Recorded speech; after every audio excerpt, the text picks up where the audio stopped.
Yesterday we did some jQuery. Today we're going to kind of take things to the next step. So let's get a new project going. I'll just create a new window inside here. Alright, whoa. TypeScript, okay. New file, so I'm just going to create a an index.html. Save this guy to a folder on my desktop. New folder, we'll call this jQuery dynamic. Okay, and then inside there I'm just going to create this index.html. So that's all good. Let's get our little boilerplate in there. There we go. Good deal. And I'm also going to create another file just strictly for our JavaScript. Okay, this isn't entirely necessary, but probably best practice to have it in its own file. So let's go like this, and I'll save this as index.js. Should be fine. Okay. So if I know that I'm going to use jQuery, what do I need to do here in my main index.html? Yes, Griffin. You need to import the jQuery library. Good. And then you would also need to link your JavaScript. So let's go to jQuery hosted libraries. Got it right here. Okay, let's grab this little snippet. Perfect. Go back to our document here, and let's just load this. Well, I'm gonna load it down here, and we'll kind of talk about why this is in a second, because I wanna go through some issues that you guys might come across, in your own, so that you know how to handle it. All right. So we are going to be importing jQuery, and Griffin, what did you say was the other thing that I want to bring in? Just below the script of linking the jQuery, you would then want to link your JavaScript. Okay. I'm going against the grain here, and I'm just loading it wherever I want. I'm just putting it where I am, okay? Okay, fair enough. So we're going to load up our index.js. Okay. Now let's let's just open up this file here. So open desktop, where are you? Desktop, jQuery dynamic. Okay. Okay, and then I'm going to get my developer tools open here and go to my console just so I'm kind of keeping an eye on what's going on here. All right. Now, inside my index.js, I want to do something with jQuery, right? So what's the sort of magic variable that jQuery has given us access to? The $, right? So let's put something inside of our document so that we can actually do something with it. So I'm just going to put a button here, and we'll give it an ID. So click me, click me. Can you guys see that okay, or do I need to make it bigger? No? Okay, cool. So to reference this ID inside here, how do I grab a hold of it in my jQuery code?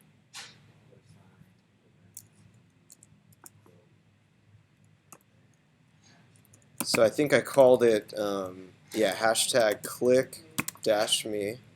Okay. And then, so if I'm listening for a click event, what do I want to do now? .click. Okay. Now this is a function that I'm calling, so what do I need to pass this?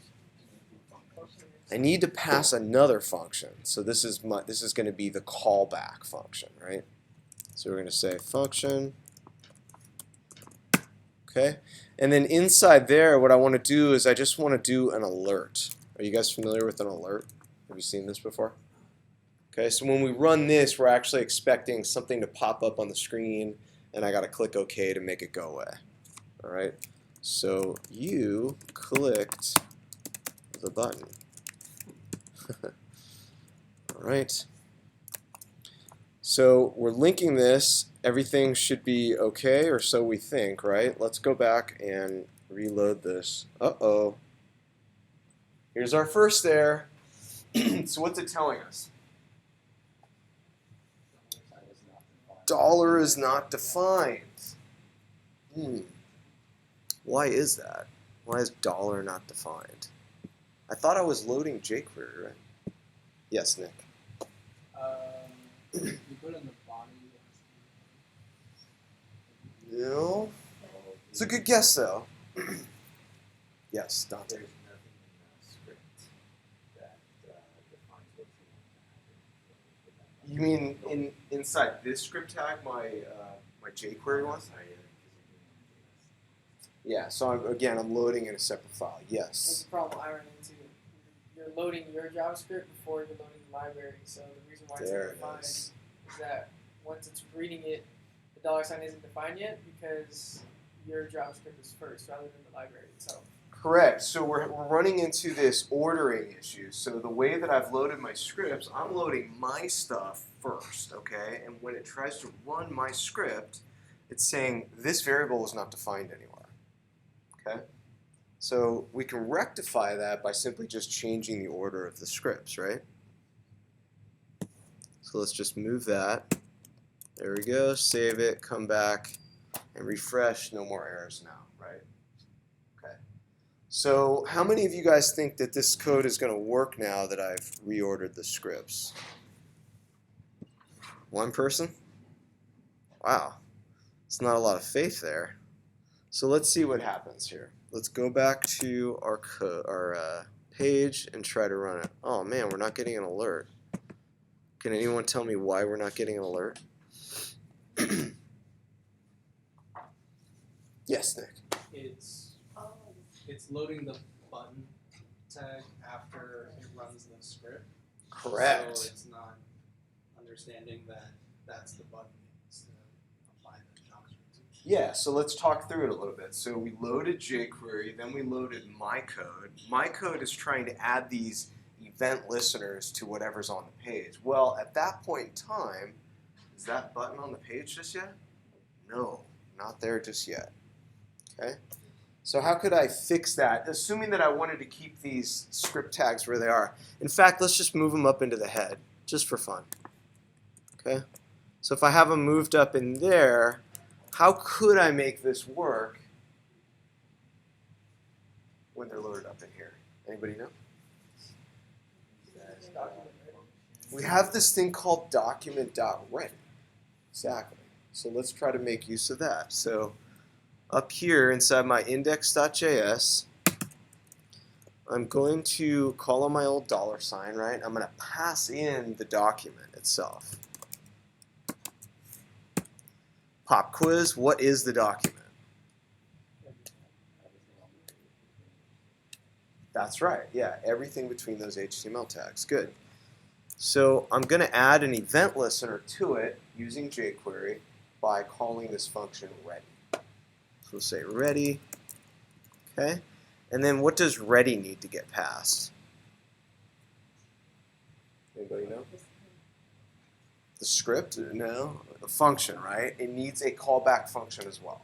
So what we're saying here is that when I call this function, the ready function, by passing in a callback function, I'm saying whenever the document is ready, let's run this other function. Okay?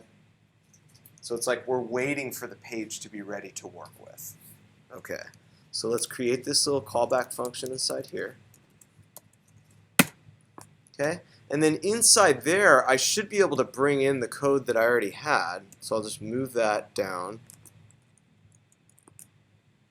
Okay, so now what we're saying is that once this page is ready, let's invoke this function right here. It's an anonymous function, right? What does anonymous mean? No. Anonymous doesn't mean that it's not taking any arguments. It means what? What does the word anonymous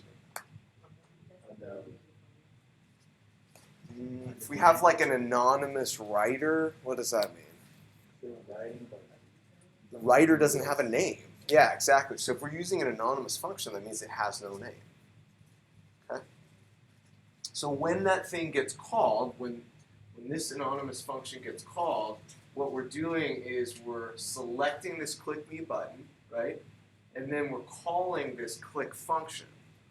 The click function means I want to add some kind of an event listener to listen for the click event. And then when the button is clicked, what are we going to do? We're just going to alert that thing. So it's going to, wish that wasn't in the way like that. So it's going to kind of blow up a little box in our face that we'll have to close out, right? So let's test this out. Refresh that. Okay, and now we're getting what we expect, right? The page says you clicked the button. All right, let's read through this real quickly. Dante, tell me what's happening on line 1. So you're identifying the document and you're calling the function ready. Or So the first function that we're actually calling is what? you're identifying. What function am I calling first? Nick. An event listener for one document. Even before that. It's the first function being called. Where do you see the first set of parentheses? It's the $sign, right? I'm calling the dollar function. Okay? And I'm wrapping what inside that dollar function? The document. Okay? So that's giving our document some sort of special jQuery powers, right? And now Okay. what you're saying is ready. Run this function. So yeah, what we're doing here is we're calling this function, which is called ready. You can see that I'm invoking it because I've got this set of parentheses, right? And then what am I passing to that?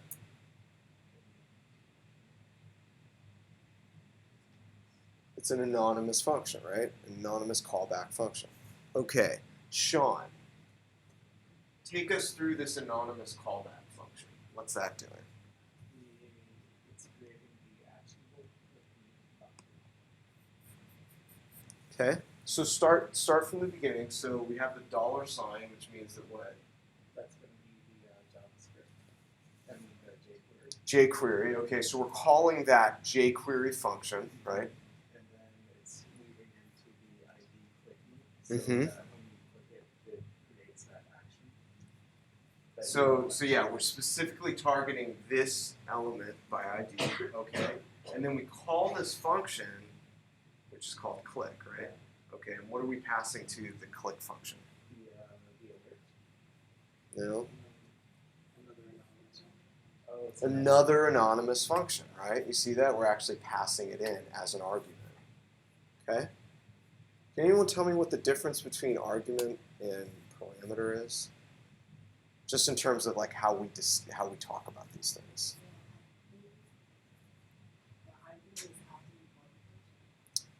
Yeah, so if I'm calling a function, whatever I pass into it, that's an argument that's being provided, right? Versus when I'm defining the function, those things are called parameters. Okay. All right, good. So finally, we want to talk about this inner function right here, right? Raj, tell me what's going on in this innermost anonymous function. So you've got an anonymous function, which is called click, and then you're pressing an alert once you click on the. Well, you just said it's an anonymous function, so it's not called click, right? This function right here, starting from line 2 going through line 4, doesn't have a name. So that's not called click.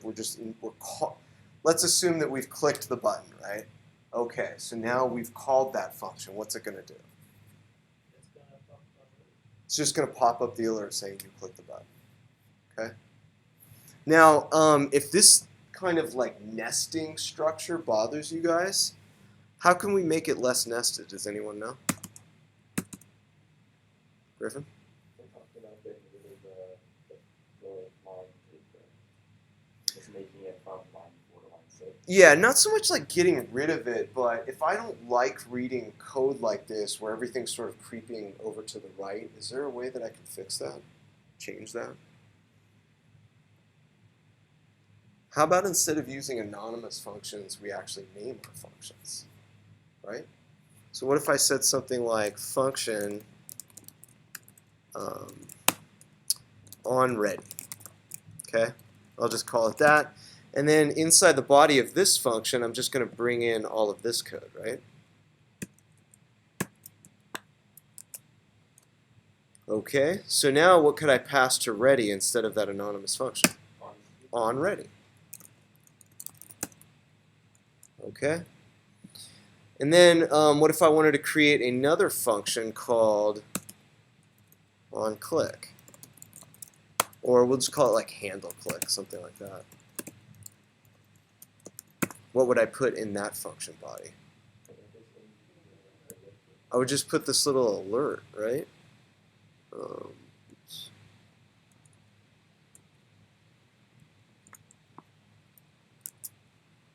Okay, so then instead of passing in this anonymous function, what would I pass in? Handle click.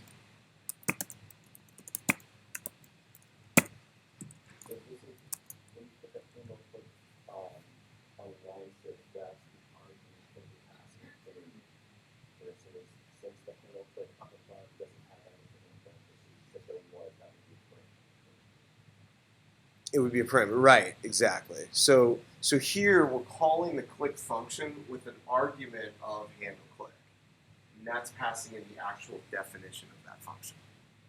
Okay. So let's just make sure that this still works the exact same way we're expecting. Same exact thing, right? Yes. Let's say if you're not going to like name functions and we just did the document ready, and like the first, The first way where we were kind of nesting right, things, yeah. sure. Would you just keep hitting enter, and as long as it's inside the parameters of document ready, you just keep adding jQuery things? Yeah, I mean, well, it depends on what you're trying to write, but we may end up having to nest things further and further. And there's this thing in JavaScript that you guys might hear about at some point in your journey is called callback hell. Okay, and what that refers to is that sort of like that situation that we were looking at, where our code sort of kept creeping to the right, and you have these deeply nested anonymous functions. It makes your code a little bit tougher to read when you're looking at that, right? Because it's like, wait, oh, now there's another callback. Oh, no, now there's another callback. And it just keeps getting deeper and deeper. So at some point, it's kind of like, where am I in this code, right? It's a little bit tough to read. All right. Cool. So now that we got that locked down, let's try something a little bit more challenging. What we're going to try to do is we're going to try to build a little form on our page, which is going to take in a name and an email. And then I'm going to have a table of names and emails, and we're going to add to it using jQuery. Okay? So let's go back to our HTML here. And instead of this button here, I'm going to create a table. So we'll say we have a T head, we've got a T row, and then inside there I'm going to have two THs. Okay? Now I'm going to go up a couple levels. We'll do our T body, T row, and then how many? Okay. And then I just want to have two TDs inside there. So times 2. Okay, cool. So we'll say name, email, and then down here I'll actually have some names and emails. So I'll just go around the room. We'll have Griffin in there. Okay, your email is going to be g@m.com. Pretty sweet. And then let's duplicate that once. So we'll have another person who's in there by default. It will be Sean Mosley. Okay, so you're going to be s@m.com. Okay, and then let's get rid of some of this. Oops. Okay, document.ready. We'll just create an anonymous function because we're not planning to nest things too deeply here. Oops. All right, let's refresh the page. Make sure we got our table. Cool. We got our 2 users. Excellent. So like I said, what we want to do is we want to have a little form on this page where we can collect a new email and a new name and a new email, and then add another row to our table, right? Okay, does anyone know how I can create that in my HTML here? I'm going to create a form tag, and I'll put it up here, form.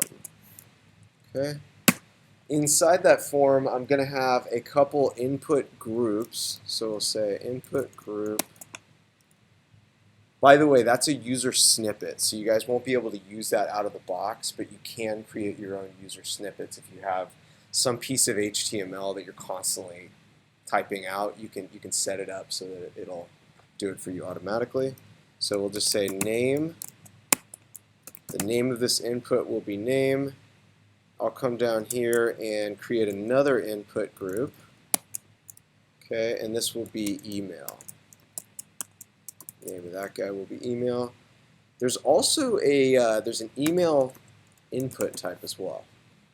Okay, which comes with some small little validation out of the box. So if you type in Bob in an email input like that, it'll tell you something like that's an invalid email.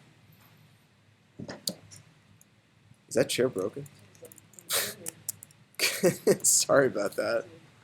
People have been violent, on our chairs. Yes, Griffin. On an input, so that box that you type in information to, I keep thinking, what is it that you can put that makes the display like something in the background? So like if you did placeholder. Oh, right, yeah. So like, let's say I didn't have the name or the email there. Yeah, let's use that. So we'll just say placeholder equals name. So that should do it. So if we go back to our page, let's see. This is what you're talking about, right? So it's essentially sort of in the background, but it's not actually part of what we typed in there. Yeah, perfect.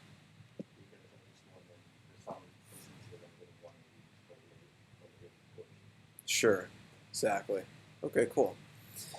So we've got our form there. Now we want to be able to actually grab, we want to grab the input values once a person has actually tried to submit this form, right? Okay. Now in order for me to target this form in jQuery, what might I want to do? Add an ID, right? So we'll say add my form. Okay. Now inside jQuery, I'm going to target this guy, right? So I'm going to say pound my form. Okay. What function do you think I'm going to call once I've selected my form? What am I listening for here? Okay. That's one way to do it. We can listen for a click on the submit button. However, does that also catch us hitting enter in one of those inputs? I think sometimes it does, sometimes it doesn't. So if we want to guarantee that we're always doing something when the form is submitted, Can you make, I don't know if it's something you can handle right before we've learned so far, can you make it so either once the name is put in and then the email is put in, can you listen for an enter or a click at the same time? yes, that's what we're going to do. So we're actually going to attach a submit event listener. Okay. So I'm going to say .submit. Okay. And then this is going to take in, what do you think? So every time we add these event listeners, what do we generally need to pass them? A function, right? It doesn't necessarily have to be an anonymous function, but it can be. So I can say function. Submit function that you're passing, that requires both of those name and email to be filled out versus if it was just a name, it would require. Well, actually, the only thing that's going to prevent us from submitting it, So you don't have both things filled out. so here's what's going to happen. Actually, it didn't even stop us. I thought I made this an email field, though. Oh, you know what? I think the field level validation doesn't even work if you have the field completely blank. But if I put one character in here, it should tell me that's invalid, right? So it's telling me that's not a proper email address. Okay. So essentially, nothing's going to prevent us from submitting the form right now. You can see it actually did get submitted. if you guys can see, I know it's kind of small, but up in the URL address bar there, you're seeing the data that was entered. Now it was blank, so you're just seeing something like name equals, and there's nothing there, and email equals, and there's nothing there. All right. So what we want to do, we want to actually prevent this form from doing its natural submission. So naturally in HTML, when we submit a form, it's going to make a request to a different page. I mean, it could make a request to this page, depending on how we set it up. But I don't want that to happen. So one way that you can prevent that from happening is you can return false from your callback function. Okay? So let me just save that, refresh the page. Whoops. I'm going to take off these query parameters. Okay, and then now if I just submit this form, you'll see that nothing's happening. We're not actually doing a regular submission. Okay, cool. So now I have to actually go and grab the, I need to go grab the values of those two inputs. Anybody have any ideas how we might do that? $sign we can use to select the input, right? So maybe I want to give those inputs an ID of some sort, just so I know how to grab them. So I can say ID equals name, and then this one ID equals email. Okay, and for now, let's just go ahead and console log those out so that we make sure that we have them right. So I'm going to say $pound name. Okay. And then to get its value, I have this little function that jQuery gives me called val. This function can actually work in a couple different ways. If I call it with no arguments like I'm doing here, what it's going to give me back is what is the current value of that input. If I pass in an argument, if I pass in, say, a string, it's going to set the value of that input to whatever I passed in. Okay, so let's just test that out. Let's say I wanted to change the name thing to Bob when the form was submitted. Let's see if that actually works. So I submit the form. Hey, the name became Bob. So that's how we can programmatically change what an input is holding. Okay, but all I want to do right now is I just want to go and grab whatever the current value is. Okay. So what I'm going to do is I'm going to set a variable to that. So we'll say var name equals that. I'll duplicate this down, and then this will be email. Okay, and now we'll just console log out both of those values. So I'll say console.log name email.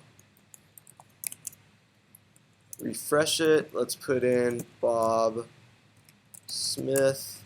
bob@smith.com. Okay, excellent. So I'm actually getting the values from those form inputs, right? Cool. Any questions about that? Let me go back to the code so you can see it.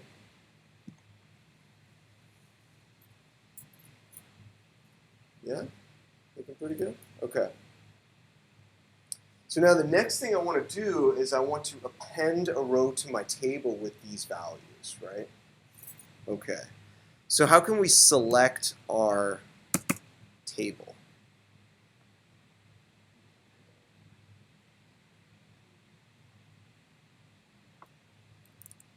If we're sticking with jQuery, let's use the $ symbol, right? And then we're going to say, what am I trying to append it to? Actually, let me go back to my, my HTML so you can see.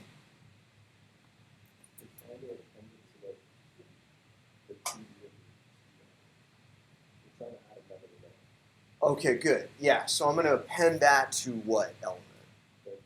The T body. Yeah, exactly. So let's come back over here, and before I actually append this thing, I'm just going to comment this out. What I want to do is essentially create like an HTML string. Okay, and the string is going to have my TR tags to signifying that it's a row, and then inside that I'm going to have a couple TD elements, right? Inside those TD elements, I want to drop in this name and email that I just took in. Okay, so let's just create this string. So I'll say var, whoops, str, or let's name things a little bit better because I'm trying to stress that with you guys. Okay, so we'll call it HTML. Even better than that. How about new row? Pretty good, right? I'm going to use these backticks. Have you guys seen these in your coding just yet? No. So what a backtick allows me to do is it allows me to create a string that lasts for more than one line. And it also allows me to interpolate variables inside my string as well. Okay? So inside this string, I want it to have an opening tr tag, right? And then at the end, I'm going to have a closing tr tag. Okay? Now I need to have a couple td tags in here. Another one. Oh, why didn't I just duplicate that? Make your lives easier. All right, so inside this first set of td tags, what am I going to put there? The variable name. So if I'm using backticks like I am here, I can do $ like that, and I can put name. Now I don't want you guys to get confused and think that this $ has anything to do with jQuery. It doesn't. That $ can be used anytime you're using backticks like this to signify that I want to put a variable, the value of a variable inside some string. Okay. All right, and then I'll just duplicate this quickly and just change that to email. All right, excellent. So we've got this nice little string of HTML, and I simply want to append that to the tBody. Okay, so to select the tBody, I'm going to do what? What am I going to put inside here? Yeah, in this case, I can just put tBody because I actually only have one table on the page. Now, if I had multiple tables, I'd probably want to be more specific, right? Because otherwise, I'm going to end up appending to all of my tables. Okay, so tBody. And what's the function that we get to call in order to add some HTML to append? Exactly. Okay, and I'm going to append new row. All right, let's test this out. Refresh that. Bob Smith, bob@smith.com. There it is, right? And I can change, let's say also I wanted to empty out those inputs at the end of this. How would I do that? Because it's kind of janky if I type in Bob Smith and then I've entered him and then it's still in those inputs, right? It's like, wait, I want to enter somebody new. Say that one more time.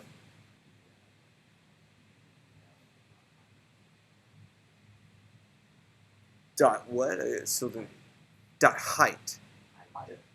Hide. Oh, okay. Well, so what would that do? It would actually hide the input itself, right? So it'd be like, well, I can't type anything in there now. Okay. But I also told you guys that this val function can either be used to get the current value or to set the current value, right? So let's just use it to set. So we'll say $ name, same thing. Actually, I'm just going to copy this here. Okay, and then what am I going to pass this val function? If I want to set it, I can just pass a set, just an empty string, right? Okay, and I could do the same thing here for email, so that'll make it go away. That'll be kind of nice. Cool. So if I go Bob Smith again, now they're emptied out. That's a little more friendly. All right. Next thing we want to do is we want to make it so that when I click on one of these table rows, it will give me some kind of an alert and it will tell me you clicked on a table row. Okay, so how do we do that?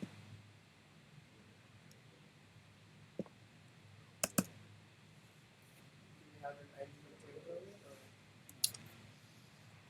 We don't necessarily need an ID because what jQuery is going to do is it's going to add listeners to every single table row. Yeah. Whereas in vanilla JavaScript, we would have to loop through all those table rows and add event listeners to each one. So jQuery is kind of making things a little bit more convenient for us. Okay, so to select table rows, what do I put here inside the parentheses? TR. Okay, and then to listen for click, I'm doing what? Dot click. And that's going to take in what? A callback function here. Okay, so we'll just do an alert. We'll say, you clicked a table row. Okay, so let's refresh the page. Let's make sure that, actually, let's add somebody in first. Bob Smith, bob@smith.com. Okay, let's test this out. So let's click on a row. Cool, that's working. It's working. Wait, I'm clicking on Bob Smith. Why isn't that working? So it's not a TR element that Bob Smith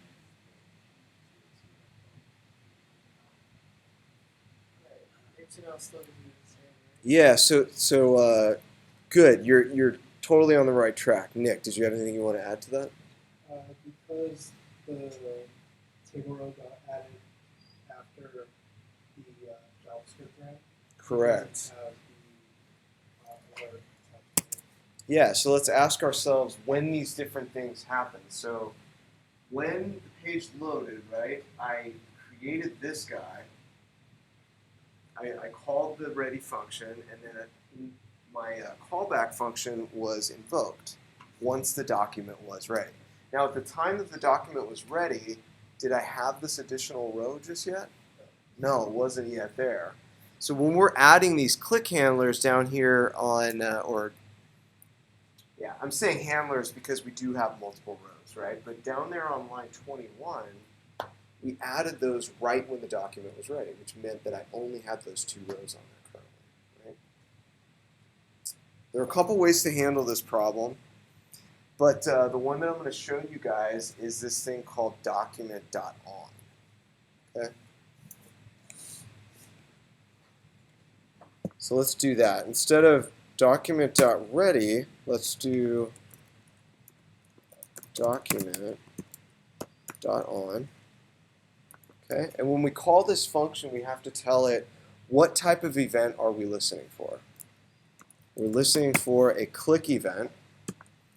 The second thing that I need to provide it, the second argument I need to pass is what type of element am I selecting specifically. So here I'm selecting table rows, right? Those are the ones that I want to be listening for clicks.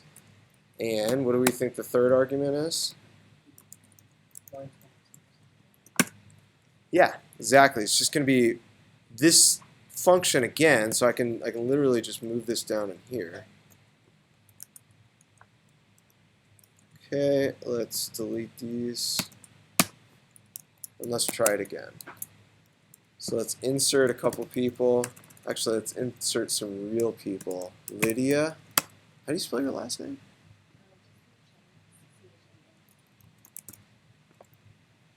That's easy. All right. l@c.com. You're in. Nick Jones. For some reason, every time I see your name, I think of Nick Jonas. Does anyone else have this problem? So when I was a freshman in high school, it was always Mike Jones. Oh, right. When I became like a junior in high school, all the like freshmen I got introduced to, like, oh, it's like Nick Jones. Mm-hmm. It's just like, okay. Yeah. Just whom you wanted to be associated with, right? All right. Raj Sidhu, right? r@s.com. All right, so we've got all these extra people that were added. Click on these guys. We knew those were already working. Let's click on Nick. Hey, cool. Raj is working. Lydia's working. Everybody's working. Party time. All right. Questions?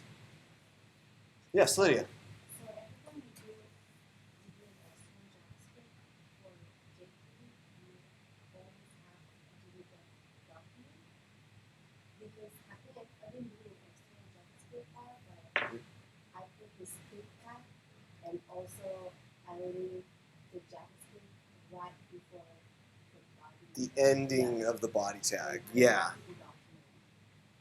Yeah, so you bring up a good point. So if I decided, hey, I want to move all of these guys way down to the bottom of my body, right?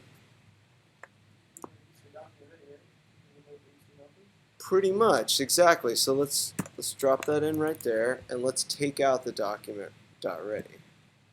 So let's delete that. Delete this. I don't want to delete the document on part though. Why not?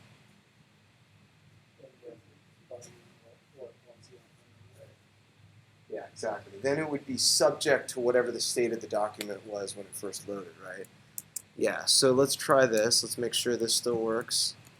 Bob at smith.com. Okay. Everything's still working as expected. Yeah. So now what's happened is we're saying, let's load up all the stuff that we need in our HTML first, and then let's go ahead and run our jQuery code, right? So this stuff is read in order, and because all of that stuff's already been put on the page, we can do it without calling the document.ready. Yeah, and it's kind of nice because, of course, we don't have that more of that nesting problem, right? It's a little bit closer to the left-hand side. Good. Any other questions? No? Yes, Sean. Those backticks that you have on the move row. Yeah, on line 7. What makes the $sign not linked to the jQuery? Correct. Okay. So Yeah, if they exactly. weren't there, it would create a value for like for jQuery to interact with. Yeah, exactly. So this the backtick syntax you can use in any JavaScript because it has no connection to jQuery itself. When I use the dollar symbol in there, I'm just saying I want what's inside the curly braces to be evaluated. I want to get the value of whatever that thing is. Okay. So that's called string interpolation, and you'll actually see it in the other languages as well. Yeah. Did you have a question there? Stretching. It's just kind of a thought, like you do like before we moved everything around you do document.ready and then document.on. Mm-hmm. What's stopping you from just doing everything under document.on instead of have everything as Yeah, it kind of depends. You don't necessarily need to use document.on if you're only interacting with things that were on the page to begin with. You can just use the regular way. If it's dynamic in the sense that it's going to be added later on, then this is one way that you can solve that problem. The other way that we could have solved the problem is we could have added an event listener to each new one that got added. That's another way to handle it. Yeah. Good question. Any others? No? Let's go play some sports.